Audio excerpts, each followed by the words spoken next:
యాందిరయ్యా an చేస్తున్నా. ఏం రా ఈరోజు మనకు ఒక ప్రసాదం దొరికేటట్టు లేదు. మన చెయ్యి పడకముందు అయిపోతున్నాయి కదా బాబు. వాడు దరిద్ర దేవత మంచి స్నేహితులు, అతనిని బాగుపరచుట బహుదుర్లభము. ఏమని చూడరా, ఎక్కడికి తినేసే పదం ఈరోజు. ఉరి అటు చూడరా నంబర్ అడిగియా. ఏ ఊరి పదరా రే. బాగా ఎక్సైట్మెంట్ ఫీల్ అవుతుంది. రే దాన్ని చూసి నీకేమనిపిస్తుందిరా? యాడా వేసేనా? ఇదేంద్రిదా ఆఫర్ ఇచ్చినట్టుంది నాక.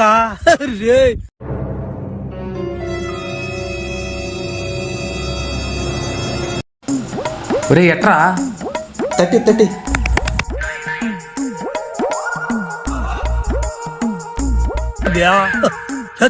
చేయకూడదు పనులు తొప్పురిద్యా. చా మానేస్తాను నుంచా.